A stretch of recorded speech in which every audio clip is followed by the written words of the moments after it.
오늘 말씀 제목은 내 평생의 소원입니다.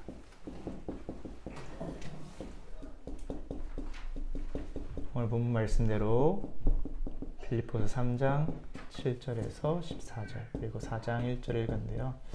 오늘 본문에 보니까 바울의 소원이 나와 있죠. 전도사님이 한 주간 강단 말씀 묵상하면서 바울이 어떻게 이만큼 복음을 또 예수 그리스도를 갈급하게 강구하고 거기에 인생을 걸었을까 질문해 보니까 바울의 평생의 소원이 보이더라고요. 근데 그것을 묵상하니까 저한테 질문을 하게 되었어요. 그럼 나는 내 소원이 뭐지? 난 내가 진짜로 원하는 게 뭐지? 질문을 하게 되었어요. 그래서 오늘은 전도사님이 다른 이야기가 아니라 전도사님 개인의 인생 스토리를 바탕으로 조금 증인으로 말씀을 나누고자 합니다. 원래 준비했던 서론이 있었는데 그것보다 여러분에게 오늘 본문의 배경 설명을 좀 해주는 게 좋을 것 같아서 서론을 새로 잡았어요. 바울의 소원이 무엇이었느냐. 오늘 본문을 보니까 바울이 내게 유익하던 것을 다 해로 여긴다. 배설물로 여긴다. 왜? 내가 그리스도라는 지식이 가장 고상하기 때문이고 내가 원하는 게 뭐냐? 그리스도께 발견되길 원하고 그리스도의 손에 잡힌 바 된 그것을 잡으려고 달려가기 원하고 그리스도께서 나를 위해 예비하신 것을 얻기를 원한다. 그리고 또 한 가지 소원은 나의 사랑하는 자들, 나의 형제들인 여러분이 나와 같이 주 안에 서기를 원한다. 바울이 빌립보서를 감옥 안에 있었는데 바울이 자기의 소원을 이렇게 고백했어요. 왜 그랬냐? 바울의 배경이 있었어요.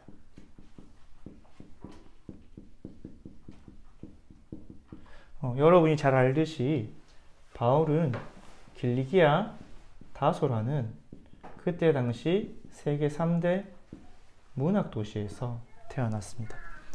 지금으로 따지면 보스턴과 같은 아주 학문이 뛰어난 그런 도시겠죠. 아테네, 알렉산드리아, 다소, 소아시아 지역의 다소라고 할 정도로 뛰어난 문학 도시에서 태어났어요. 그러면서 바울의 집안은 바울이 태어날 때부터 로마 시민권을 획득한 아주 뛰어난 가문의 배경이 있었어요. 그때 당시의 로마 시민권은 지금 미국 시민권보다 더 강한데요. 심지어 바울의 부모님은 유대인인데 로마 시민권을 획득할 만큼 가문의 영향력이 있었겠죠. 또 바울의 고백을 보니까 오늘 본문에 읽지 않았지만 나는 베냐민 지파요 히브리인 중에 히브리인이다. 자신의 혈통적으로도 나는 정통 유대인이다 라는 그런 자부심이 있었죠. 여러분 베냐민 지파는 유다 지파와 더불어서 유의한 왕족 지파 그리고 아수르에 잡혀가지 않고 그 혈통을 보존한 지파. 그러니까 나는 히브리인 중에 히브리인이다. 난 정통 유대인이라는 그런 가정의 배경을 가지고 태어났어요. 그런데 문제는 뭐냐면 바울이 가진 해결할 수 없는 영적 문제. 바울의 평생이 해결하고자 했던 해결할 수 없는 문제가 있었어요. 그게 뭐냐? 바울의 고백을 보니까 내가 만삭되지 못하였다라고 되어 있죠. 만삭되지 못한 나에게까지 찾아오셨다. 여러분 만삭되지 못한 말은 뭐예요? 바울이 미숙아로 태어났던 거. 7싹둥이, 8싹둥이. 여러분 지금이야 태어나면 인큐베이터라도 있지만 그때 당시에 태어나면 그냥 그대로 덜 성숙한 채로 태어나서 자랐겠죠. 그렇다 보니까 바울에게는 뭐가 있었냐? 육체의 가시가 있다. 사탄의 가시가 있다. 바울이 고백했습니다. 근데 신학자들이 이야기하기로는 바울의 육체의 가시가 두 가지 중에 하나라고 봐요. 하나는 간질이다. 바울이 쓰러지거나 그런 질병이 있을 수 있었다. 또는 안질. 왜냐하면 편지를 쓸 때 제자들이 너희가 진정으로 나를 사랑했다면 너희 눈이라도 빼서 나에게 주었을 것이다. 그 본문을 배경으로 눈에 질병이 있었겠다. 이런 이야기를 합니다. 그런데 바울에게 이런 약점이 있으니까 어떻게 됐어요? 이런 뛰어난 가문 속에서 그것이 바울에게 몸의 약점뿐만 아니라 사회적 약점까지 된 거야. 여러분 요새도 뭐 재벌 가에 뭐 유산을 물려받거나 또는 중요한 위치에 설 때 경쟁을 해야 되잖아요. 그 경쟁을 해야 될 때 이런 약점이 있으면 물어뜯기겠죠. 바울이 이 약점 때문에 뭐라 하느냐? 열심을 다합니다. 바울이 나의 이 해결할 수 없는 문제를 구원받기 위하여 노력을 해요. 어떤 노력을 하느냐? 먼저는 공부에 올인을 해봅니다. 왜? 문학도시에서 태어났고 주변에서 다 문학하고 또 자기의 가정 가문 배경 자체도 공부하는 집안이니까 공부를 해서 어디까지 올라가냐? 그때 당시 유대인 학자 중에 최고라는 가말리엘의 수제자 자리까지 올라갔어요. 그러니까 바울의 서신을 보면 문학적으로 굉장히 뛰어난 가치가 있죠. 수사법이라든지 변증법이라든지. 그런데 여기까지 갔는데도 바울의 인생 문제는 해결이 되지 않았죠. 그리고 이걸로도 안 되니까 성공을 해보기로 했어요. 어디까지 올라갔냐? 산헤드린 공회라는 공회의원, 공회원이 되었죠. 산헤드린 공회원은 이스라엘의 모든 의사결정을 하는 정치기구였어요. 지금으로 따지면 국회죠. 바울이 헬라파 유대인으로, 헬라파 출신으로 히브리파도 아닌데 헬라파 유대인 공회원까지 될 만큼 지금으로 따지면 국회의원이죠. 성공했어요. 권력도 가졌고 자리도 가졌어요. 그런데 바울의 영적 문제, 내 인생의 갈급함은 해결이 되지 않았죠. 성공해도 안 되니까 어떻게 했습니까? 율법을 흠이 없도록 지켰죠. 그래서 바울이 말하기를 나는 바리새인이다. 바리새인은 이스라엘 그때 당시 예수님 당시에 이스라엘 전국에서 6,000명밖에 뽑지 않아요. 바리새인이 되려면 모든 율법과 율법조문을 다 지켜야 돼요. 흠이 없는 그런 노력을 했었어요. 여러분 성경에 있는 10계명 다 지키라면 지킬 수 있습니까? 못 지키죠. 그런 의지, 노력, 열심을 해서 여기까지 갔어요. 그런데도 해결이 되었을까요? 바울의 영적 문제가? 해결이 안 되었어요. 바울이 그 답답함을 가지고 살아가던 중에 이상한 사람들을 만나게 됩니다. 나무에 달려 죽은 자, 저주받은 자, 그 자가 이스라엘의 메시아 구원자라. 그 사람이 부활해서 우리를 위해서 구원하고 계신다는 그런 이상한 사람들을 만나요. 그러면서 율법을 지킴으로 구원받는 게 아니라 그 예수 그리스도를 믿음으로 구원받는다는 자를 만나요. 바로 스데반을 만나게 되죠. 스데반과의 만남이 생깁니다. 그때 바울은 뭐라고 고백했습니까? 그가 죽어 마땅하다. 그리고 그것도 모자라서 바울의 이 자기의 평생이 한 율법, 성공, 공부란 거에 부딪히니까 바울의 안에 무언가 부딪혔겠죠. 교회를 다 잡아서 잔멸했다 했어요. 잔멸이란 말은 자잘한 것까지 아주 작은 부분 하나까지 다 잡아서 감옥에 가뒀다는 거죠. 근데 예루살렘에 있는 교회를 핍박한 것도 모자라서 어디까지? 저 해외에 있는 지금의 다마스커스죠. 다메섹에 있는 성도들까지 잡으러 간 그런 인생이었습니다. 그런데 바울에게 인생의 전환점이 오죠.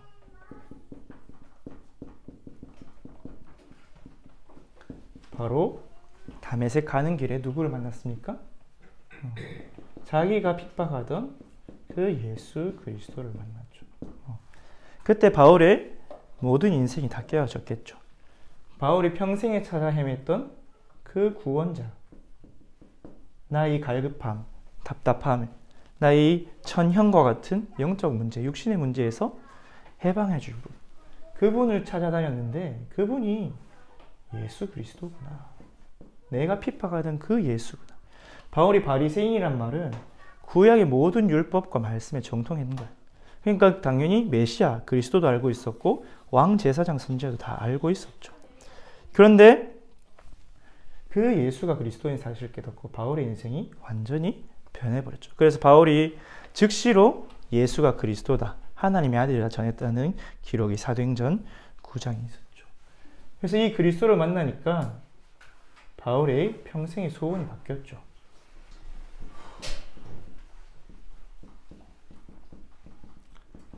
이제는 내가 이것을 위해 살아왔던 것 다 필요가 없구나. 그리스도를 만남으로 내가 구원을 이미 받았구나. 내가 그리스도 안에서 새로운 피조물이 되었구나. 모든 것을 얻었구나. 그럼 나의 남은 인생이 뭐냐? 이 그리스도를 위하여 또 그리스도께 발견되기를 원한다. 그래서 빌립보서 1장 20절에서 21절 내가 살든지 죽든지 내게 그리스도가 존귀게 되기를 원한다. 내가 사는 것이 그리스도니 그리스도가 유익하게 되기를 원한다. 갈라디아 2장 20절대로 이제 내 안에 나는 죽고 그리스도께서 사신다는 고백을 했습니다. 하나님과의 만남 속에서 바울의 인생이 변했죠. 전도사님이 이것을 한 주간 깊이 묵상하면서 전도사님의 소원은 뭔지 한번 질문해 봤어요. 내가 만난 그리스도는 누구냐? 그래서 오늘 제목을 뭐냐? 내 평생의 소원으로 잡았어요. 이번 주 묵상하면서 난 뭘 원하지 진짜? 내가 원하는 게 뭐지?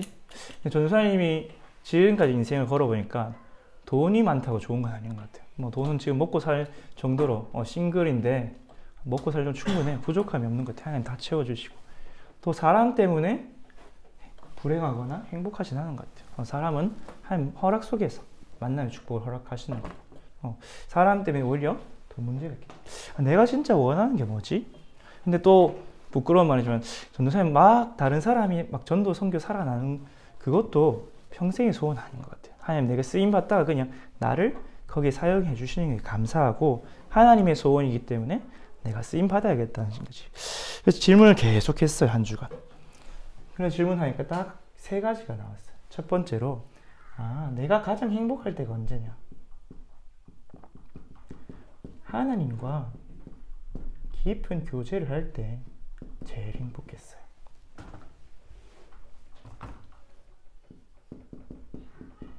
진짜 혼자 있는 시간에 하나님 앞에서 깊은 묵상하고 또 깊은 기도를 하고 하나님 앞에 깊은 찬양을 하고 하나님이 주시는 내 마음과 생각과 영혼이 주신 참된 기쁨과 평안, 행복. 전도사님이 내가 그것을 누리려고 지금까지 인생 여정을 달려왔구나. 왜냐하면 하나님이 매 순간순간마다 맛보여 주시는 그 은혜의 맛을 보고 나니까 다른 것을 찾을 수가 없더라고요. 하나님 참 신기한 게 맛을 한 번 보여주고 계속 보여주진 않아요. 은혜 한 번 받게 했다가 또 그 갈급함을 찾아서 계속 인도하시고 또 은혜 주시고 또 그 갈급함을 찾아서 계속 인도하시고 근데 그것을 따라서 오다 보니까 어느 날 변해 있는 거죠. 또 두 번째는 이 하나님과의 깊은 교제하는 하나님의 자녀들과 교제하는 것 또 함께하는 것이 제일 행복했어요. 교회에서 또 수련회 가서 파라에서 하나님 자녀들과 포럼하고 함께 예배드리고 찬양하고 그러면서 또 하나님 주신 언약을 나누고 그게 제일 행복하다. 정말 믿음의 사람들과 함께 같은 신앙을 가지고 같은 복음을 포럼하고 저 사람이 저렇게 하나님을 누리고 있구나. 나도 누리고 있는데. 저는 전도사님은 우리 담임 목사님 한 번씩 간증할 때마다 너무나 고개가 끄덕여지는 게 많아요. 지난주에도 외로움은 운명 결정의 시간이라고 말씀드린 전도사님도 그 외로움 시간 속에서 이야기했거든요. 저는 그래서 우리 담임 목사님 참 좋아요. 물론 4층에 같이 있으면서 귀여울 때도 너무 많지만 우리 담임 목사님 얼마나 귀여운데 여러분. 혼자서 몰래 식당에서 까먹는 모습 보면 귀엽습니다. 전도사님은 여러분도 너무 좋아요. 여러분도 함께 교제하고 말씀 나누고 또 함께 그냥 밥 먹고 놀고 하는 게 왜? 여러분 하나님 자녀니까 너무 사랑스럽고 그렇다 보니까 이 하나님의 자녀들과 함께하는 게 너무 행복하고 마지막으로 전도사님이 기쁨이 어딨냐면 하나님이 일이 나를 통해 이루어지는 것 그게 제일 행복하더라고요.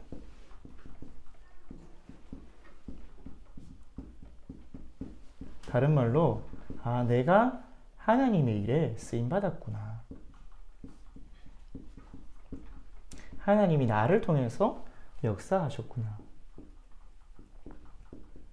어제도 우리 생명초청 축제를 우리 유초등부하고 했는데 전도사님이 계획한 일이 아니었어요.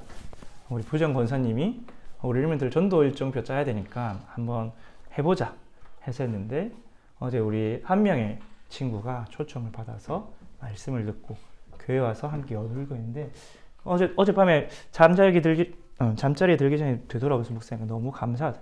그 일에도 한 나를 통해서 복음을 전파하시고 한 생명이 영접하고 구원을 받게 하시고 또 여러분과 함께 저번에 이제 여름에 인도네시아 갔을 때도 병원에 가서 학교에 가서 복음을 전했을 때도 아, 내가 잘난 것 하나 없지만 내가 하나님 일에서 쓰임받았구나. 그래서 이 세 가지가 전도사의 평생의 소원인 걸로 결론이 났어요. 하나님과 함께하는 위드가 내 평생의 소원이구나. 하나님의 자녀들과 함께 공동체로 교제하고 포럼하고 그냥 함께 하는 모든 그 생활이 내게 행복이구나. 그리고 이 모든 나의 인생 여정을 통해서 하나님의 일이 나를 통해 이루어진 원리스의 일들이 나의 행복이구나. 이제 깨달았어요. 왜 이렇게 되었느냐? 이렇게 되기가 과정이 있겠죠. 그래서 본론으로 그 과정을 짧게 나누고 말씀을 마무리할까 합니다. 전도사님이 제일 먼저 마주한 현실은 바울과 같이 이거였어요. 오호라나는 곤고한 사람이로다. 그럼 곤고함이란 말 뜻은 곤란하다, 고통스럽다 그런 뜻이죠. 이 사망의 몸에서 누가 나를 건져내랴. 전도사님이 이제 신앙생활을 이제 본격적이라면 원래 PK였으니까 그냥 교회 안에 있었죠. 근데 내 스스로를 되돌아보기를 생각했을 때 중학교 이전, 초등학교 때쯤이었던 것 같아요. 전도사님이 가진 모든 한계들이 보이더라. 한계가 인식되었어. 개인의 한계인 우리 가정을 통해서 내려오는 무기력. 너무 게으르고 힘이 없고 모든 것에 지치고 또 무능력. 우리 가정과 내 개인이 너무 능력이 없고 가난하고 또 내 자신을 너무 연약하고 그러다 보니까 나도 하기 싫은데 여러 가지 중독에 빠져있는 나의 모습을 발견했죠. 그러면서 개인뿐만 아니라 우리 가정도 너무 형편도 어렵고 또 그때 당시에 교회가 욕을 먹고 있었어요. 기독교가 개독교라고 하고 그러니까 어디 학교 가서 내가 교회 다닌다는 말을 못 하겠는 거예요. 왜? 너무 부끄러웠어. 어린 마음.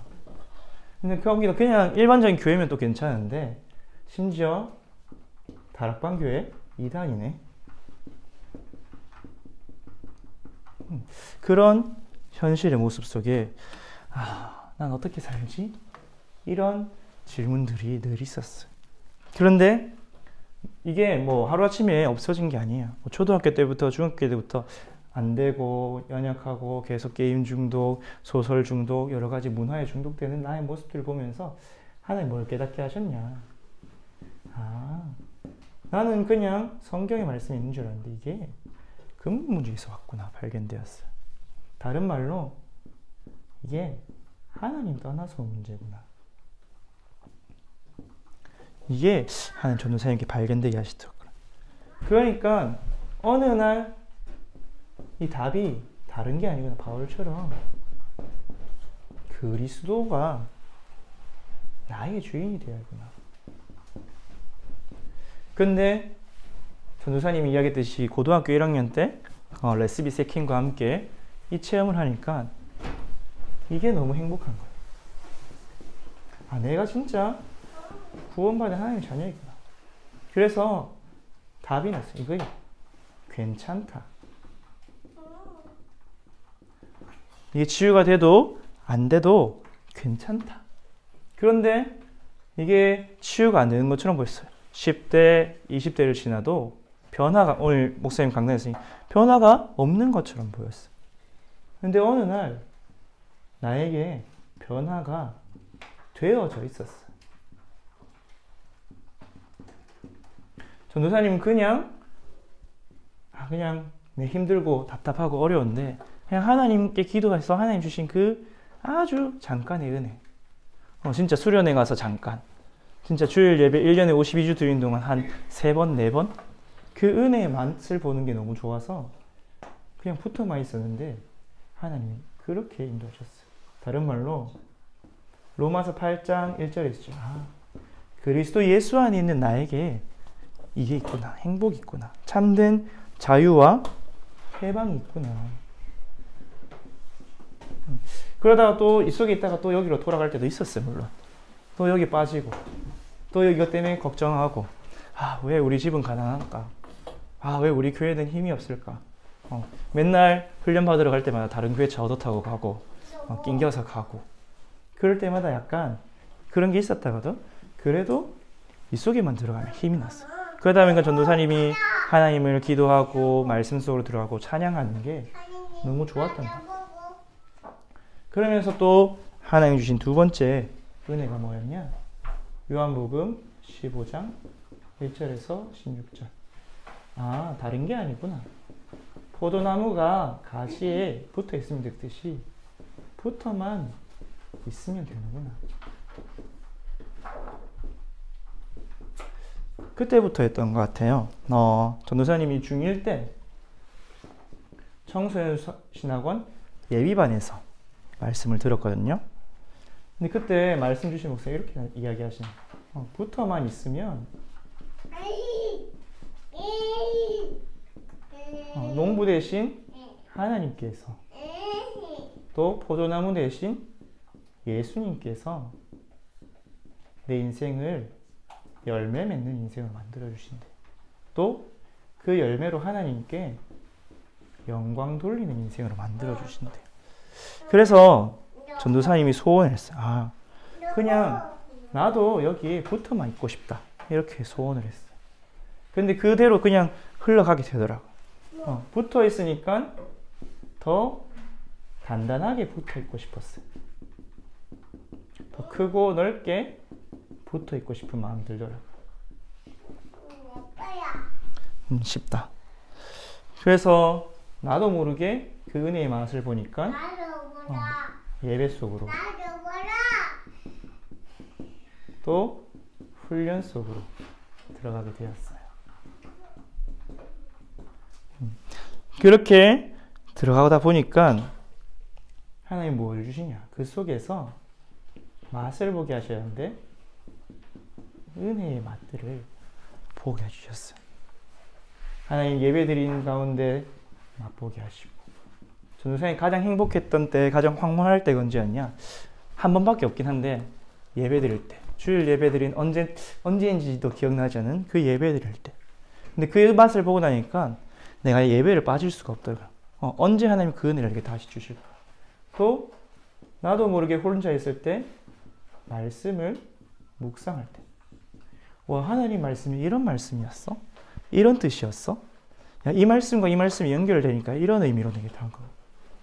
그러면서 기도 속에서 하나님과 함께함을 누릴 때, 다른 말로 하나님과 대화를 하게 될 때, 이게 항상 된다는 뜻은 아니에요. 근데 어쩌다 한번 내가 정말 낙심될 때, 또는 정말 내가 깊이 들어갈 수 있을 때 기도했던 것 같아요. 저는 주로 세계대학 수련회 가면 이제 찬양에 맘 맞추고 혼자 어디 구석에 들어가서 기도하고 그랬었는데, 그리고 조금 개인적으로는 찬양할 때, 찬양이 나에게 은혜도 줬지만 위로가 되고 힘이 되고 답을 굉장히 얻었던 것 같아요. 근데 이 맛들을 하나씩 보니까 여러분 맛있는 거 먹으면 또 먹고 싶잖아요. 그 맛이 항상 같은 맛이 나지 않는다 할지라도 언젠간 그 맛을 또 보고 싶어서 계속 했는데, 이 맛들을 은혜를 받다 보니까 어느 날 내가 살아나고 있더라고요. 전에는 내가 힘이 없어서 못하는 것들, 전에는 내가 늘 불평하고 불만했던 것들, 저는 내가 비난하고 비판했던 것들, 부모님에 대해서, 교회에 대해서, 사람에 대해서 조금씩 조금씩 치유되어져 가고 나의 안 좋은 습관들, 나의 연약함들이 치유되어져 가고 뭐 이때부터 그리고 예배도 조금씩 되어지고 그랬던 것 같아요. 전에는 이제 예배 시간에 맨날 잤는데 그래서 이 속에서 있다 보니까 어느 날 하나님이 전도사님에게 주신 사명이 보여주셔. 그게 뭐냐? 나의 소원. 바울과 같이 내가 평생에 붙잡고 갈 나의 언약이 발견되었어요. 첫 번째로 사도행전 1장 8절. 나는 힘이 없는데 하나님 내게 능력 주셔서 성령으로 역사해서 증인되게 하시구나. 근데 전도사님이 이름이 이 사도행전 1장 8절에서 지어졌거든요. 성령 충만하길 원한다. 근데 그게 다시 한번 발견되어지는 그 시간표가 왔어요. 진짜 다른 것이 아니라 하나님의 능력, 그걸로 증인되게 해주세요. 그래서 땅끝까지 증인되게 해주세요. 그러다 보니까 이건 내 힘으로 안 되겠는가. 진짜로 갈라디아 2장 10절 안 되면 안 되겠네요. 왜냐하면 자꾸만 내 안에 창세기 3장이 올라와요. 내 마음대로 하고 싶고 내 생각대로 하고 싶고 내 뜻대로 안 되면 불평, 불만, 불신앙 생기고. 그래서 이것을 무너뜨리도록 정말 그리스도가 주인 안 되면 안 되겠구나. 내 평생에 그리스도만이 주인 되기를 소원하게 되었고 또 붙잡게 되었어요. 그러면서 오늘 바울의 고백이 나의 고백이 되었는데 하나님의 일에 쓰임 받고 싶다. 다른 말 이때 붙잡은 구절이 이사야서 6장 8절에서 내가 누구를 보낼 거 아니 주여 나를 보내셔서 내가 여기 있네. 하나님 이때 이전까지는 절대로 RTS 안 간다 했거든요. 목회자 절대 안 되겠다. 그 내가 감당할 그릇이 아니다. 고생하기도 싫었고 내가 능력이 없는데 목회자 이러고 나도 고생, 성도님도 고생, 교회도 고생, 다 고생이잖아요. 가족도 고생하고. 그런데 어느 날 이 사명이 생기니까 하나님 내가 정말 부족하고 연약한데 정말 이 세상에 찾고 찾아도 그래도 나를 쓰셔야겠다면 내가 하나님 부르심에 응답하겠습니다. 그때 하나님의 부르심에 응답하는 일에 조금 인도받게 되었어요. 그래서 그 길로 돌아서니까 하나님 마지막으로 주신 사명이 이사야서 49장 6절에 평생에 이때 기도했거든요. 하나님 내가 목회하는데 어떤 언약 붙잡고 가야 됩니까? 그때 선교 훈련 받고 있었는데 내가 선교하는데 어떤 언약 붙잡고 가야 됩니까? 이때 주신 언약이 네가 나의 종이 되어 야곱의 지파들을 일으키고 목회 이스라엘 중에 보존된 자를 돌아오게 할 것은 매우 쉬운 일이라. 전도. 또 내가 너를 이방의 빛으로 삼아 나의 구원을 베풀어서 땅끝까지 이르게 하리라. 선교. 그런데 이것을 내 힘이 아니라 하나님의 힘으로 하시겠다. 그래서 매우 쉬운 일이라. 이 언약을 주셨어요. 그래서 진짜로 나의 소원이 이게 되었구나. 그래서 이러한 소원들로 들어오게 된 것 같아요. 그래서 바울의 고백도 있겠지만 여러분도 개인의 고백이 있을 거예요. 그래서 결론적으로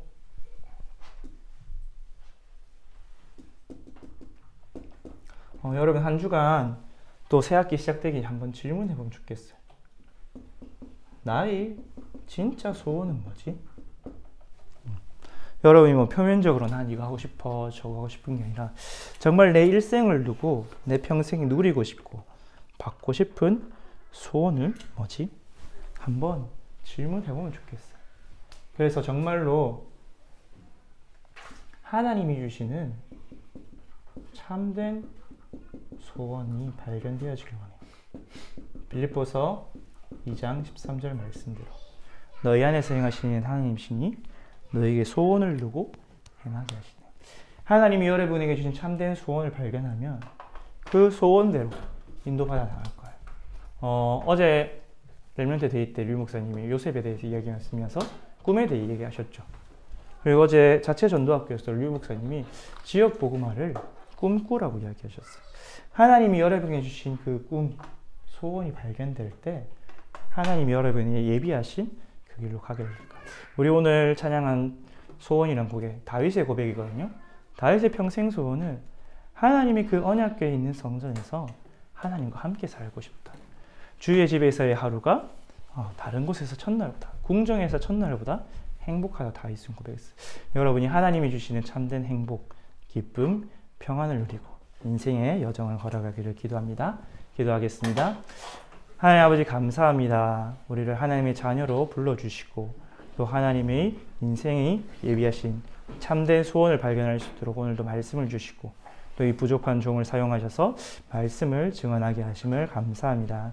우리 선교제일교회 대학부가 정말 내 평생의 참된 소원을 발견하는 한 주간 되게 하여 주옵소서. 지나온 인생을 되돌아보면서 하나님이 내게 주신 은혜를 발견하게 하시고 또 내가 해결할 수 없는 오직 그리스도의 이유를 발견하게 하시고 그 그리스도 안에서 새로운 피조물로 이제 무엇을 하며 어떻게 살 것인지 내가 진정으로 원하는 것은 무엇인지 하나님의 은혜로 발견하는 한 주대로 성령으로 역사하여 주옵소서. 감사를 드리며 우리 주 예수 그리스도의 이름으로 기도합니다. 아멘.